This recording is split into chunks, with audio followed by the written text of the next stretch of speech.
gentlemen, I am really excited for today's special guest.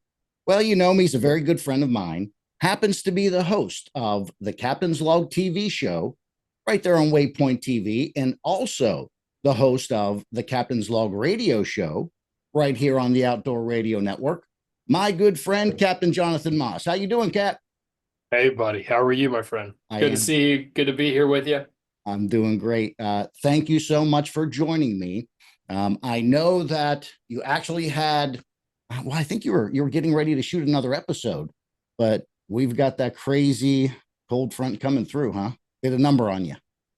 So we were going to start filming episode 1 of season 7 tomorrow, and what a letdown. I called Captain James Hillman of Highland Park Fish Camp. The plan was to go after what we call down here specks. In a lot of parts of the country, they're called crappie. How you'll see the T-shirt that says "Have a crappie day," and it's a fish. It's a joke. But down here in the South Florida, we call them specks. Yep. I've only called them specks. If you call them crappie and you're in Florida, then you're not from Florida. That's just kind of the rule. There you go. But I gave him a call and just kind of check in. Hey, what's our plan? What are the details? What time you want us to be there? And he said, Jonathan, he looked at the weather. I said, yeah, we got a front coming in on Tuesday. We just had a front come in a few days ago. He goes, I went out today. I hit 20 spots and I caught 8. Wow. Now, eight could be enough. Sure. When we're filming our episode, 8 could be enough fish, but we got to have enough quality fish to keep the episode entertaining, exciting. And when you're focusing in on one species, okay, yeah, 8 could be enough. Maybe 8's not enough, yeah. And whenever we film, it is crucial for me to do a few things. Number one, I want to have an entertaining, educational, exciting, fun show. And number two, I want to showcase that a guest captain the best I possibly can. So we try to pick situations where the fishing is going to be good. And when I was talking to James, I didn't hear confidence. Sure. We filmed with him season 6, episode 1, season 6. He had confidence. Like when I called him and I said, hey, man, we're all ready to go for tomorrow. He's like, oh, yeah, Bubba, we're going to go. We're going to catch some fish. I was like, oh, okay, this dude, Nice. He's got a dial. I'm like, this is going to be easy. When I talked to him today, that was missing. Yeah. It's like, yeah, we can try. Yeah. But in show business, in the television side, trying is expensive. Sure is. Yeah. Because everyone's got to get paid. The camera guys got to get paid. Fuel's got to get paid. Lodging, travel, food, all of that bill is still going to be there regardless if we get an episode or not. So it's very important that we have an educational, entertaining, exciting, fun episode.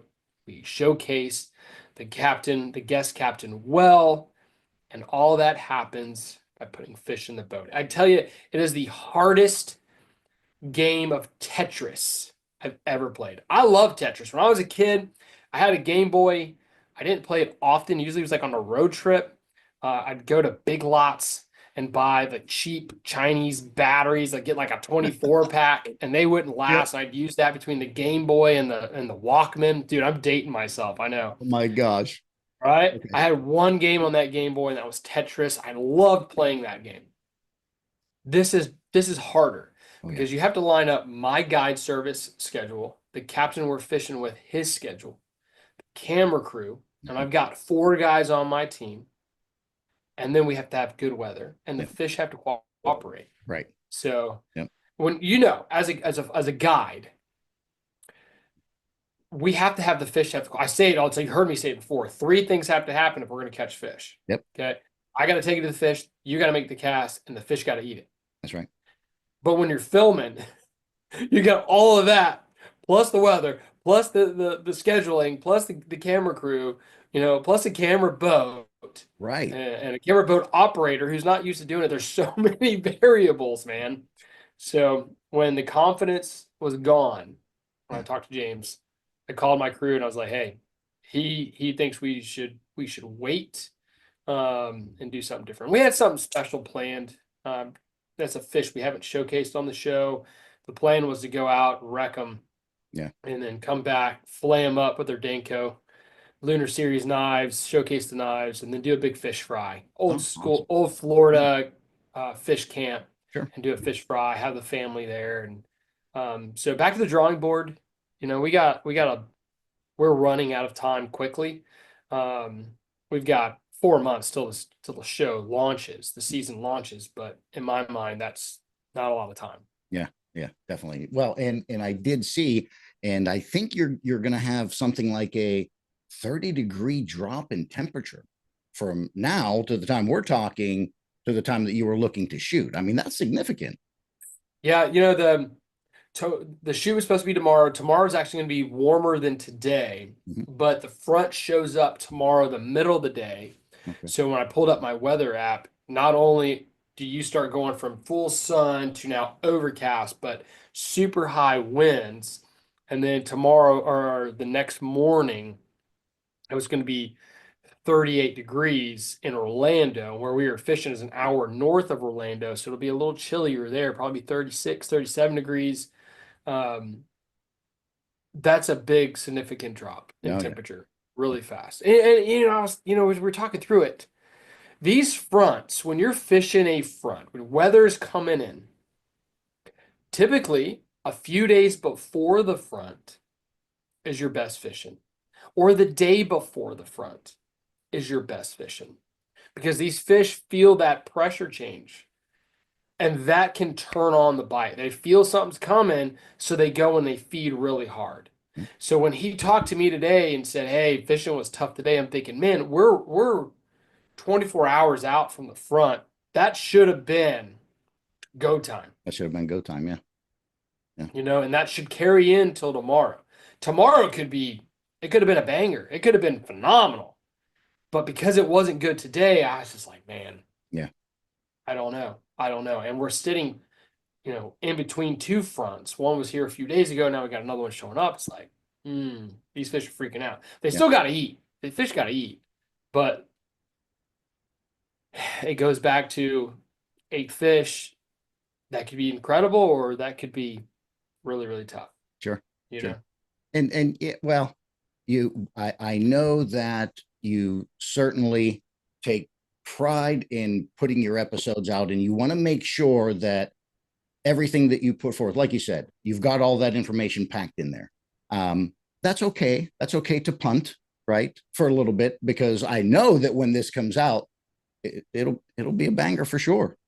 Yeah, well, that's the goal. We're always trying to put out the best possible content. I had a conversation with Mike Anderson, Captain Mike Anderson. He's the host of Real Animals TV. I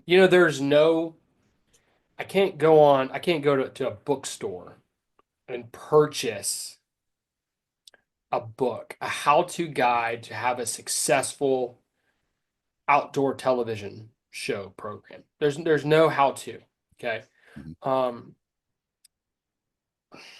And like guiding, I don't like asking people where they're fishing. I don't like asking people, hey, what's working for you? I want to do it myself. I don't want to pry on people's knowledge where they figure it out. I don't want to learn their spots. I want to learn it myself. I want to figure it out myself. Okay. So when it comes to TV, it's the same deal. I've got nothing I can fall back on. And so I had this conversation with Captain Mike Anderson, and he said, I'm going to give you one piece of advice. And I was like, okay, I'm listening. I need to learn. You've been doing this for 18 years. Absolutely. What do you have to tell me? And he says, as long as everyone is putting out good content, when people are at home watching TV, if your show is before mine and it's a good show, they're going to stick around. Yep. If your show's after mine and I had a good show, they're going to stick around. And I was like, that's right. That's wise. If they're entertained, they're going to stick around. Yep. And so I always want to put out the highest quality TV show we possibly can. And sometimes it's entertaining and it's a ton of fish. sometimes it's a grind. Yeah. And that to me is still entertaining because it's real. Sure. You know, we've had days where it was awesome. It was easy. We caught good fish and we had great sight fishing opportunities. And then when you and I have gone fishing and it wasn't tough. Oh, It yeah. was really tough. That's reality, man. It That's is. fishing, you Right. know? Yeah. Goes back to the thing I said earlier. Three things have to happen. Sometimes the fish just don't want to make it happen. That's it. You can have So two captains on the boat and it's still going to be a tough day. Right? yeah, so yeah, so we're always trying to put out the best possible content we can. It's important to me. My name's on it. You know, Yeah. my dad, when I was growing up, my dad was in law enforcement, but he's a really good craftsman. My dad can build. You know that song, that Toby Keith song. My dad, he talks about how his old man can fix anything with WD-40 and a Craftsman wrench. That's my dad to a T. Okay, like when he wrote that song, I was like, bro, did you? You know, he was at ICAST a couple years ago before he passed away. I was like, did you call my dad and like interview him before he wrote that song? Because that's my dad, dude. But we would build things, and when he was in law enforcement, he was in fingerprints. Okay, he was a fingerprint examiner. Mhm. There was no room for error.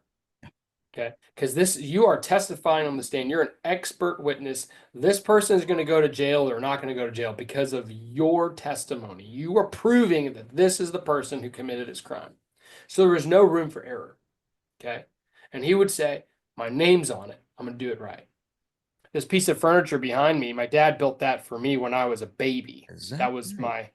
yeah, he built a whole bunch of stuff Wow. for my bedroom.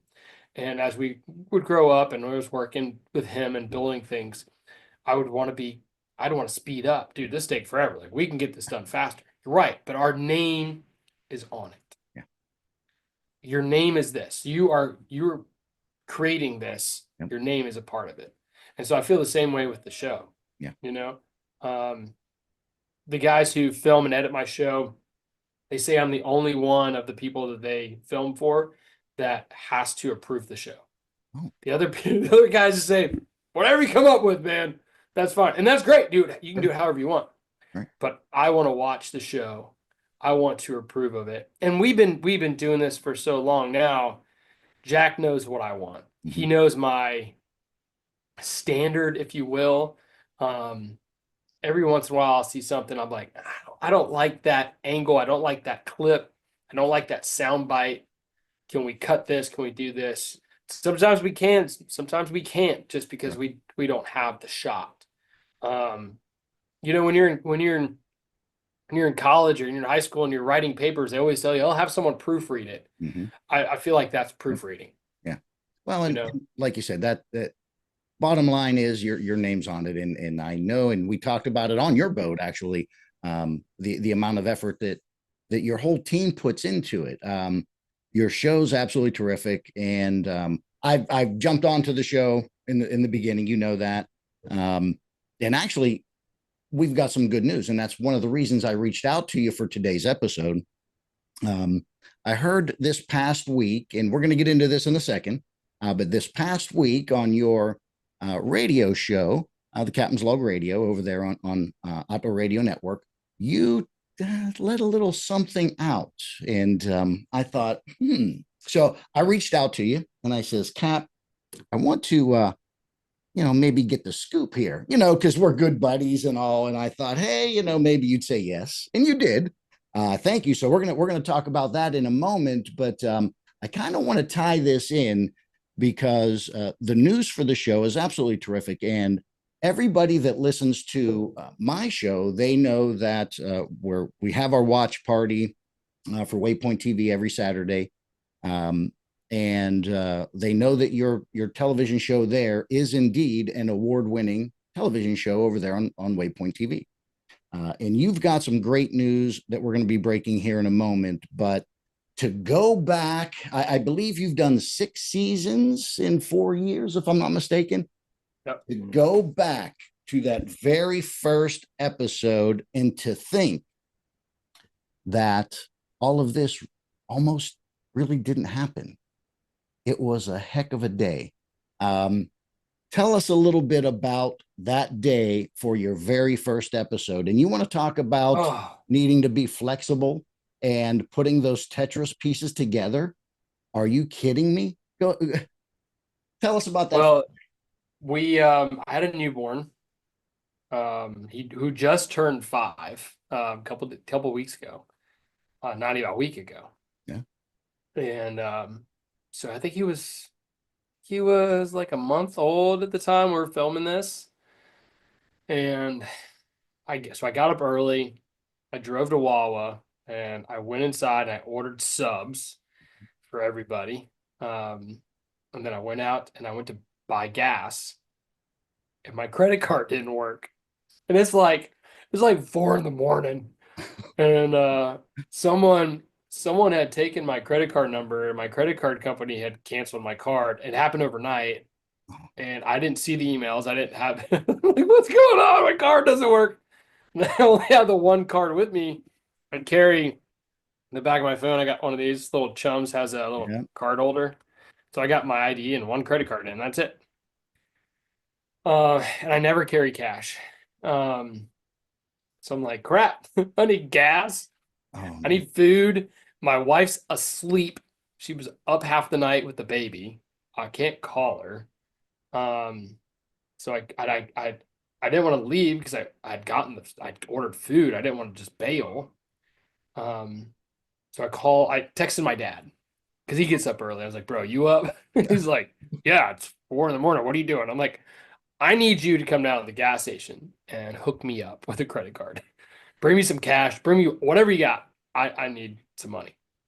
So he shows up and he gives me his Bass Pro credit card. I pay for the gas, pay for the subs. And I'm like, I'll see you tonight. I'll bring your card back. I gotta keep this because just in case I need something later. I told him what's going on. He's like, no big deal. So I paid for everything. And the guy, in fact, I thought about this the other day. I bought gas and I was heading to Tampa to 𝗘𝗀 Boatworks to return the demo boat. I was meeting up with Jacob, the owner over at 𝗘𝗀, and I was buying gas because that morning that this all happened, I talked to a guy who worked there, and I was like, man, I'm just struggling today. Nothing's going my way, and we're filming a TV show. And he's like, hey, man, fine. It's gonna be fine. If it's meant to be, it's gonna happen, dude. I was like, you're pretty chill for 4:30 in the morning at a Wawa. Like, appreciate you working today, man. He's like, yeah, man, it's gonna be fine. I haven't seen the guy since. I don't know. I mean, that was years ago. I don't know what he looks like, but I was thinking about him a couple days ago. Wow. Anyways, so now I'm really late and I'm behind schedule. So now I'm heading north. I'm speeding down the highway, but it's early in the morning, so no one's on the road. I'm supposed to meet with Ty Nelson, the owner of Florida Fishing Products, and I was like, Ty, like we're gonna meet off the highway. Um, and I was like, Ty, I'm late, dude. Like, grab some breakfast, help me out, because he was gonna give me some reels. He had brand new reels, spooled them up. I had one of them, yeah, right here. One In of the fact, original, from the yeah. original Florida Fishing Product Ospreys. So he Yes. gave me a bunch of these. Okay, spooled up. I didn't have any of the new ones. I only had two. No, I had more than two because I was guiding with them, but they were guide reels, and I had been running them for a couple of years, and they were beat up. So he had brand new ones for me to film with. And so I was like, bro, just tell me where you're going, and I'll buy you breakfast. You know, I'll Venmo you some money for breakfast. Just help me out. He's like, yeah, he had just gotten married and he didn't have any kids at the time. He's like, no big deal, man. I'm gonna grab some breakfast at the Waffle House. So we meet up a little later. He had breakfast. We gave me the reels, and I was like, have you heard from Jack? I have been calling Jack for hours and I can't get a hold of him. And I've called his roommate, and his roommate is not there. He's out of town. And Jack is your, Jack is the main film guy. yeah, Yes. main film guy. Yes. So at the time, we only had one camera guy. Now we have four. So Jack's been there since the beginning, and this is the first one he's not answering his phone. And I'm thinking, okay, he's either asleep, he's dead, or he's on his way, and he's just not. He's got the music loud. He's not paying attention. So he's like, no, I haven't heard from Jack. I haven't seen Jack. I'm like, all right.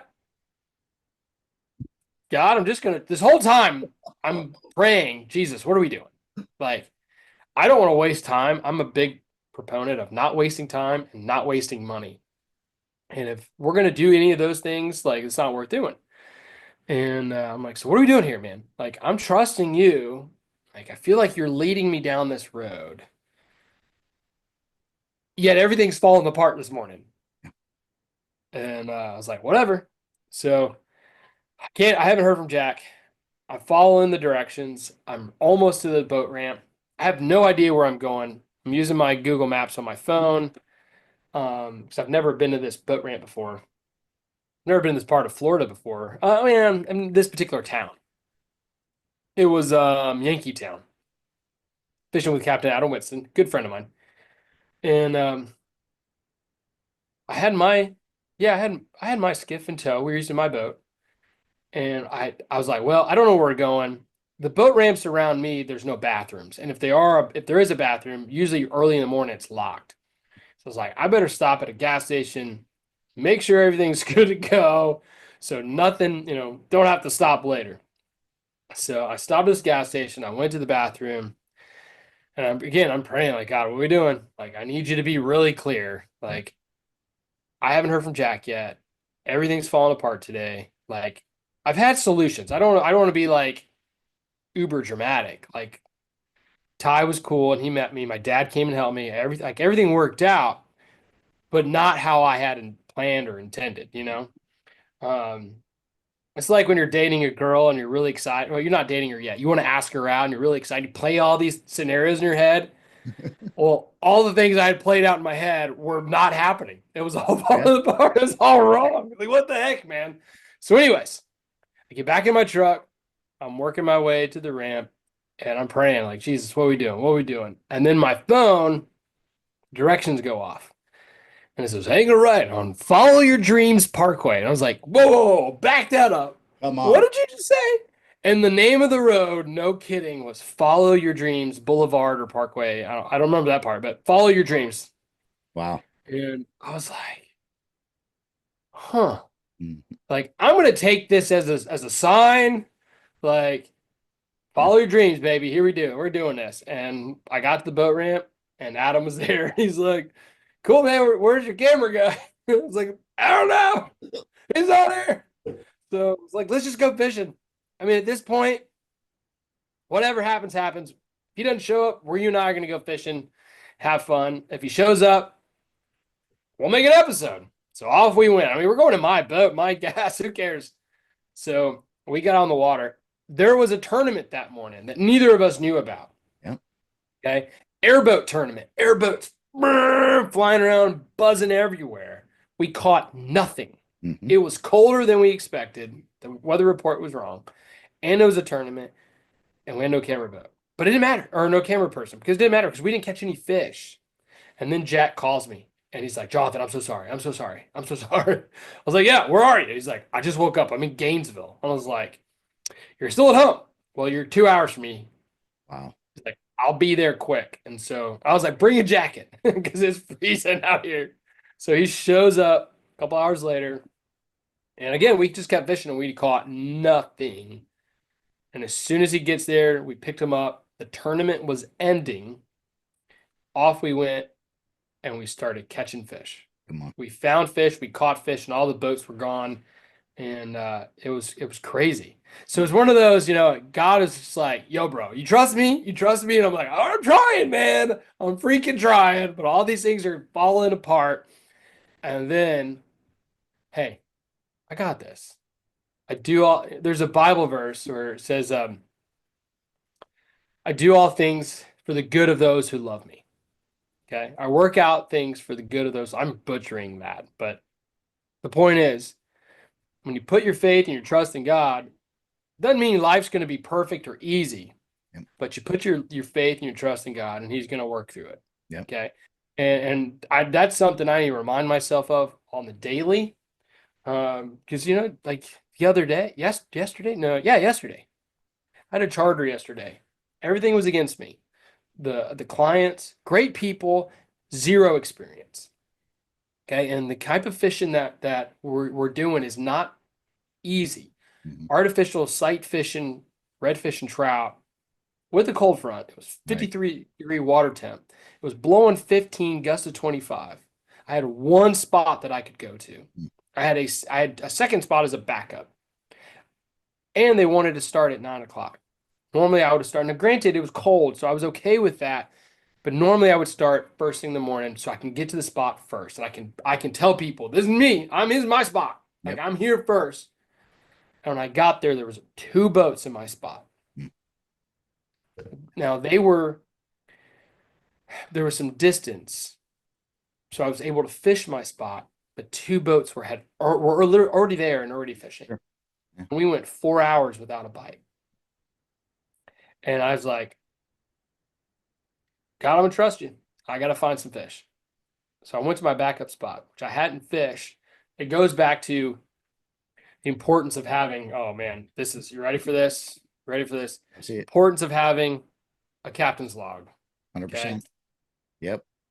Because the night before I'm laying in bed, I'm thinking, where's my backups? I've got these conditions with this wind. What can I do?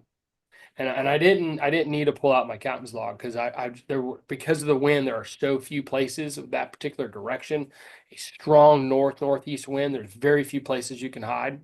And it's not just about finding places you can hide from the wind, it's finding places you can hide from the wind that have fish. Fish, right. And that first spot has been just fire, dude. Fire. But there was 2 boats already fishing it. Yep. And they had already either caught the fish or spooked the fish. We weren't getting bit. And the one spot, the corner area that I wanted to be in, this dude was sitting there and he wouldn't move, and I was watching him catch fish. Yep. And I was like, ah. Mm. Okay, so what do we do? What do we do? Think through. Okay, I had a game plan last night, thinking about my options. We went there. Sure enough, wide open, no one's there. Protect from the wind, deeper water because of the cold. And we wrecked the snook and the trout. And it was 54-degree water. No, in that spot it was 55. It's 53 at the first spot. 55, and then we were about 5 feet of water, and we were catching snook. Nice. We were catching snook. So again, it's all about, all right, pressure's on. God, you're going to work things out for the good of those who love you. It doesn't mean everything's going to be perfect, but I'm going to trust you to provide. And I told my people I ain't leaving until we catch a fish. Yep.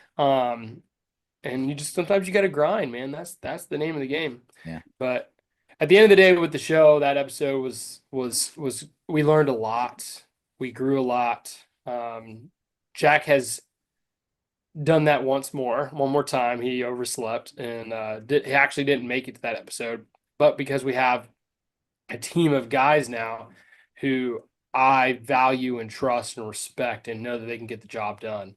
And that's just a testament of us being so many years together. We were able to make it happen with one less guy. And it actually worked for that particular episode. It worked out not having him there.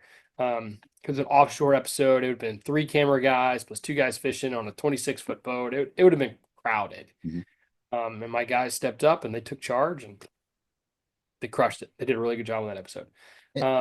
Yeah, that particular day was fun. It was great. And that's again, that's episode 1 of season 1, and they're able to find that on Waypoint TV and also on the Captain's Log TV at YouTube.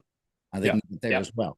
And when you watch that episode, you don't know that all of that took place ahead of time. Forget about the trifecta. It was what, the quadfecta?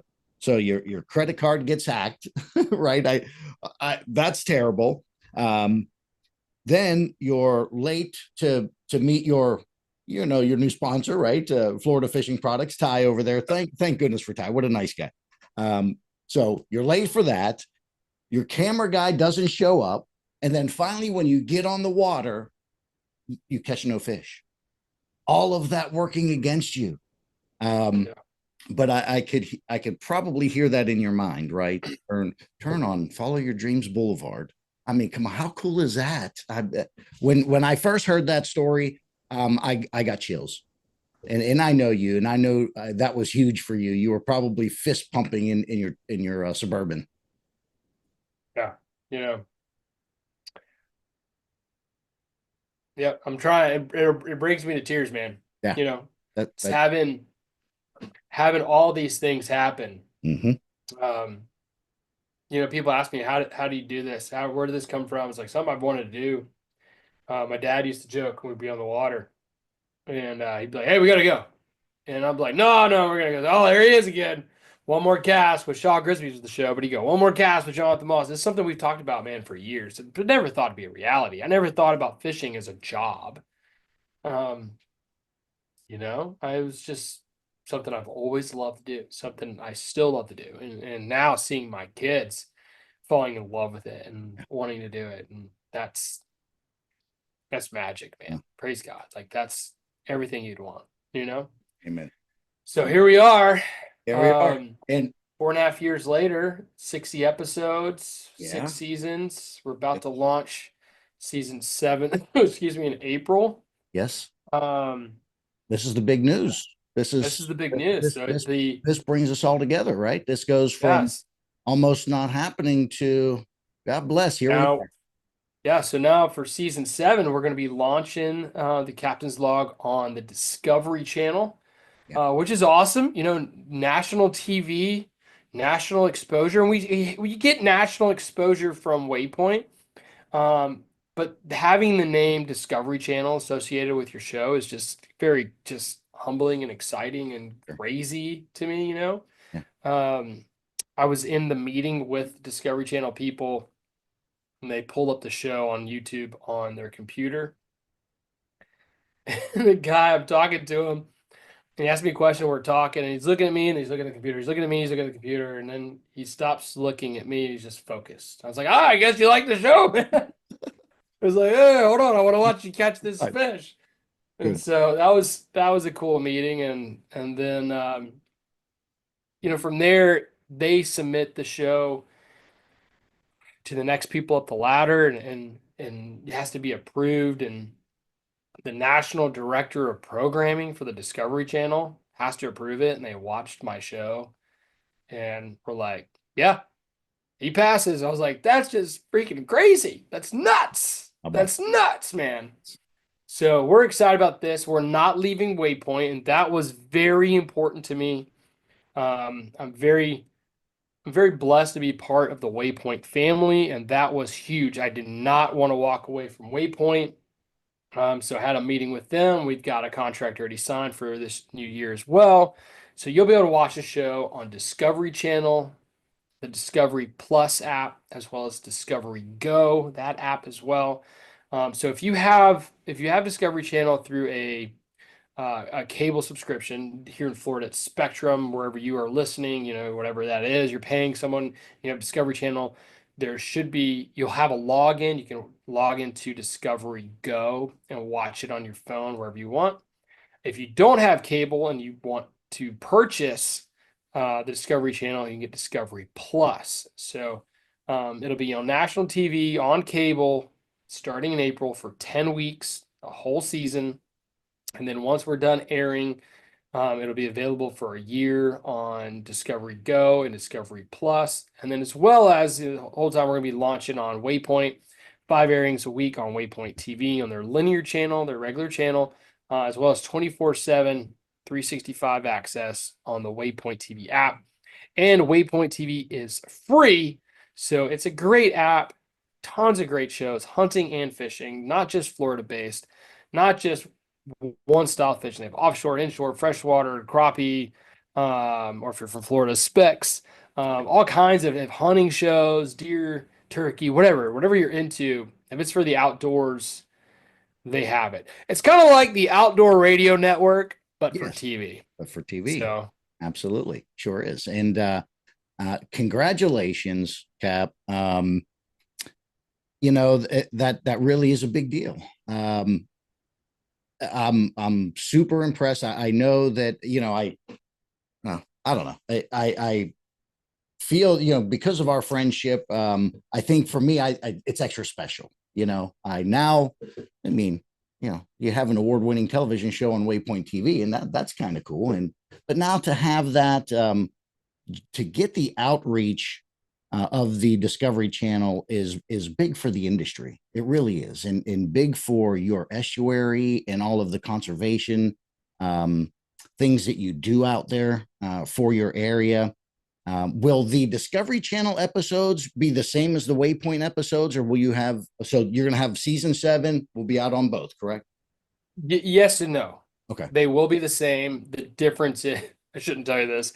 For Discovery, they have to be 21 minutes. On Waypoint, they have to be 22 minutes. Yep. So we're going to make them as identical as possible.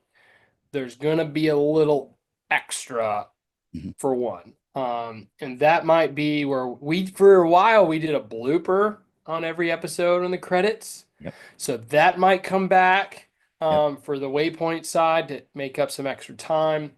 We're still figuring out how we're gonna. I like that idea. Finagle that idea. I like that idea. We'll have about 57 extra seconds we have to fill, which is doable. We're gonna be strategic with it. Okay.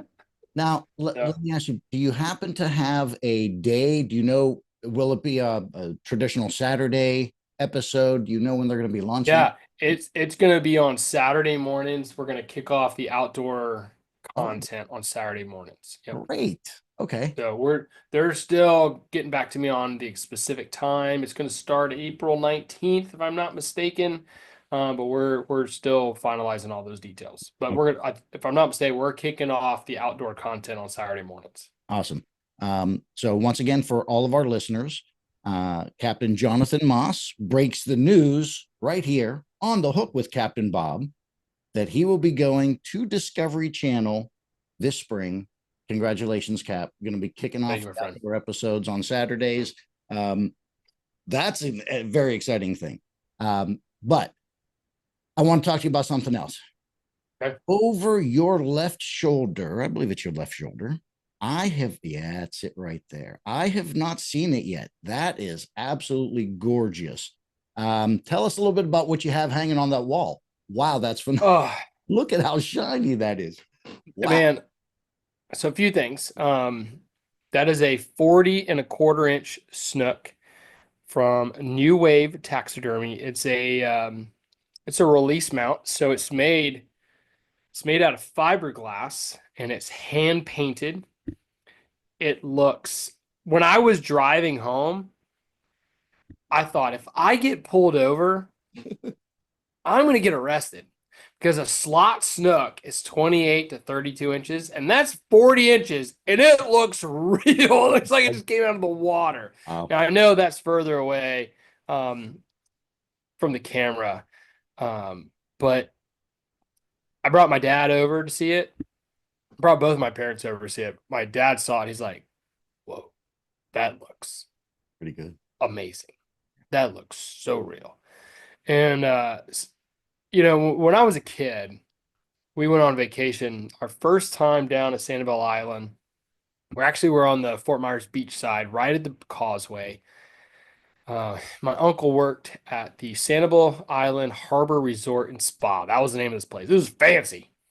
And a couple rednecks showed up. We went snook fishing, showed up with these things. No joke. I showed up with a Zebco. I was a little kid. 707? What is that? This is a 202, bro. This thing is tiny. Okay. Yeah. And I was watching guys catch snook like that under the pier there. The hotel had a short pier.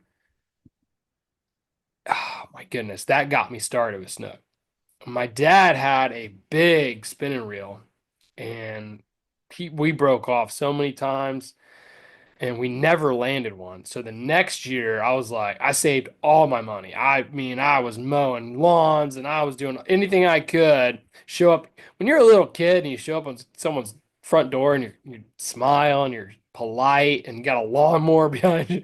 Yep. People give you money. They'll let you do anything you want to make money. Yep. And I was like, I'm gonna get a big reel, and I'm gonna catch one of those. But anyways, to have one now on my wall, and I caught that fish in Stewart. When you call Stewart, Florida, with Captain Max McKinley, I think that was season 3. When you call New Wave to order your fish, they have over 5,000 molds. Mm-hmm. There's nothing. that they can't make. It's unbelievable. They're I don't want to say factory. It's not a factory. It's a couple of guys. It's a mom and pop operation. The wife and the mom and the daughter in the office, they're scheduling and taking calls. The son, Buddy, he's a good friend of mine. He's building the molds, or making the fish out of the molds with fiberglass. And then the dad, Michael, he's painting them with airbrush, and it looks unbelievable. It's incredible, which is great because last time you and I were doing a radio show together was for the outdoor. It was for the Captain's Log radio on the Outdoor Radio Network, and I commented on the fish over your shoulder, and I said soon I'm going to have a fish on mine. That's right. And so here we are. It's cool to have it. It looks terrific. Their reputation precedes them. I know that it takes some time when you order a mount from New Wave, right? It's going to be a little bit of time, but it's well worth the wait. Yeah. Well, I tell you, they're a wonderful family, and they are artists. It is art. Like, it is unbelievable. And if you catch a fish that you don't want to kill, you don't have to kill a fish to make a mold or to make a mount. That fish is illegal for me to kill. Mm-hmm. Okay, it's an over slot fish, well over the slot. I couldn't kill it, and I wouldn't want to. Mm-hmm. So having the measurements and a picture, you submit that to them. Even if you don't have any of that, you don't have a fish, you just want to order fish. Right. I mean, they'll make whatever you want. It doesn't matter. And they have a weight, and it's because it's that amazing. Yeah. So give them a call, newwavetaxidermy.com, I think is their website. And now they killer stuff. When we talked about this fish here, right? And again, that was that's a real skin mount from back in 1979. And then there's young 9-year-old Captain Bob with his real striped bass. And you had somebody on your radio show recently talking about striped bass, and it's another captain here from South Carolina. And we're talking about freshwater stripers, right? Real stripers, not hybrids. And I thought, I learned something in that episode that these real stripers that are freshwater might not really be natural or native, we'll say, may not be native. And a lot of them came from here in South Carolina, right in the Columbia area. Yeah. And I went back and found that where I caught this fish is Racetown Lake in Pennsylvania, that they were part of a program to bring fish in. And now I'm trying to put two and two together and see if this fish might not have originally been a South Carolina fish from way back in the 40s, 50s. Yeah, so those fish migrated into up the river, up from Charleston, up through the Congaree into the Saluda River there in Columbia. And they built a dam and they got caught, and they found that these fish are here, they're thriving, they're spawning. And as a result, they use those fish to then populate other freshwater areas. Think about this is before the internet. Right. This is before Google and GPS and be able to just move things. Like, they had to really think through how they were going to transport these fish, where they can put them. Everything was a little bit slower through the communication. But yeah, they did it. And now there's freshwater stripers all over the country, and all started from a couple fish that swam in and got stuck. It's very cool. Yeah, that was a great story. And again, they'll be able to find that on YouTube, that episode as well. But I think that might be one of those critters. So I will get back to you, and hopefully we can confirm that. I did a little bit of research, and we're pretty close, but I'm not close enough to say that indeed came from the South Carolina population. But I'd like to say it would be. Pretty awesome. So before I let you go, you did mention that your big guy turned 5, and you guys had a wonderful day, didn't you? Yeah. Yep. I said, "What do you want to do, buddy?" He said, "I want to go fishing." Okay. twist my arm. So we went out fishing. My mom came with us. So it's just three of us. And he had a great time. Put some fish in the boat. And he's like, all right, now I'm hungry. Let's go home. And I was like, okay. So we caught some fish. We went home and we ate some burgers and had some cake. And that was it. We had a great time. It was fun. Good, good. Well, I know that you really enjoy that. You did an episode about taking kids fishing as well, and the importance of it, and kind of how to work through that. And Yeah. What a better guide to bring that info, because you're living it right now, my friend. And I had the wonderful opportunity to raise my boy fishing, and we even had the opportunity to fish with you, right? Bobby Yeah. had a great time on the front of your boat. And I know that's a very special thing, and I'm glad that to see you enjoying that.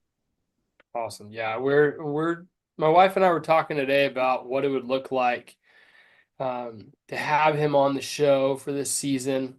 We might do that. We're still talking through it because there's a lot. We talked about all the variables. Sure. Now you're throwing in a 5-year-old, and hey, there's a lot more variables there.